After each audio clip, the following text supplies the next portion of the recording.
ഒരു ഓർമ്മപ്പെടുത്തലുമായിട്ടാണ് വന്നിരിക്കുന്നത്. വേറെ ഒന്നല്ല, നമ്മൾക്ക് പബ്ലിക് എക്സാമിൻ്റെ ടൈം ഇങ്ങനെ അടുത്തുകൊണ്ടിരിക്കുകയാണ് അല്ലെ. മാർച്ച് ഏപ്രിലൊക്കെ ആയിട്ടാണ് എക്സാമുകൾ നടക്കുന്നത്. അപ്പം നമ്മൾ നോക്കിക്കഴിഞ്ഞാൽ ഒരു 6 മാസം മുൻപേ അല്ലെങ്കിൽ ഒരു 3-4 മാസം മുൻപേ നോക്കിക്കഴിഞ്ഞാൽ നമ്മൾ പറയും ഓക്കെ പഠിക്കാം, നാളെ ആവട്ടെ നാളെ ആവട്ടെ എന്ന് പറയും. പക്ഷെ ആ നാളുകൾ ഇന്നും ആയിട്ടുണ്ടാവില്ല എന്നുള്ളതാണ് സത്യം. അപ്പം നിങ്ങൾ എപ്പം ശ്രദ്ധിക്കേണ്ട കാര്യം, ഇനിയിപ്പം നമ്മൾ നീട്ടിക്കൊണ്ടുപോയിട്ട് കാര്യമില്ലല്ലോ. എന്തായാലും പഠിക്കേണ്ടതാണ്, എന്തായാലും നമുക്ക് എക്സാമിന് അറ്റൻഡ് ചെയ്യേണ്ടതാണ്. അപ്പോൾ ഇന്ന് തന്നെ ഈ ഒരു സമയം തന്നെ നിങ്ങൾ തുടങ്ങാൻ വേണ്ടി ശ്രമിക്കുക. അല്ലാതെ ലോട്ടറി പോലെ നാളെ നാളെ എന്ന് പറഞ്ഞ എക്സാമിൻ്റെ തലേന്ന് അയക്കാനാലും അത് നാളത്തേക്ക് തന്നെ മാറുള്ളൂ. അപ്പോൾ ഈ ഒരു സമയം നിങ്ങൾക്ക് ഒരു വരിയാണെങ്കിൽ ഒരു വരി അല്ലെങ്കിൽ രണ്ട് വരിയെങ്കിലും പഠിക്കാൻ പറ്റുകയാണെങ്കിൽ ഈ ഒരു സമയം നിങ്ങൾ അത് തുടക്കമായി വെച്ചുകൊണ്ട് അങ്ങോട്ട് തുടങ്ങുക തന്നെ ചെയ്യുക എന്നുള്ളതാണ്.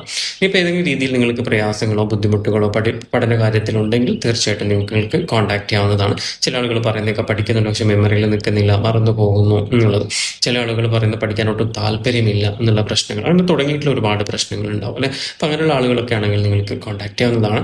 അതുപോലെ തന്നെ പാരൻസ് ആണ് ഇത് കേട്ടുകൊണ്ടിരിക്കുന്നുണ്ടെങ്കിൽ തീർച്ചയായിട്ടും നിങ്ങളും ഈ ഒരു പർട്ടിക്കുലർ ടൈമിൽ 10ാം ക്ലാസ്സിലൊക്കെ എക്സാം എഴുതുന്ന കുട്ടികളൊക്കെ ആണെങ്കിൽ നിങ്ങളും അവരുടെ കൂടെ തന്നെ ഏർലി മോർണിംഗിലൊക്കെ എണീക്കാനും അവരുടെ കൂടെ തന്നെ ആ ഒരു പ്രോസസ്സിലൂടെ പോകാൻ വേണ്ടിയിട്ട് ശ്രമിക്കുക. അവർക്ക് ആവശ്യമായിട്ടുള്ള സപ്പോർട്ടുകളും കാര്യങ്ങളൊക്കെ നിങ്ങളും കൊടുക്കുക. നിങ്ങൾക്ക് ഏതെങ്കിലും രീതിയിലുള്ള സംശയങ്ങളും കാര്യങ്ങളുണ്ടെങ്കിൽ തീർച്ചയായിട്ടും നിങ്ങൾക്ക് നമ്മൾ കോൺടാക്ട് ചെയ്യാവുന്നതാണ്. അപ്പം എല്ലാവർക്കും നല്ലൊരു ദിവസം ആശംസിക്കുന്നു.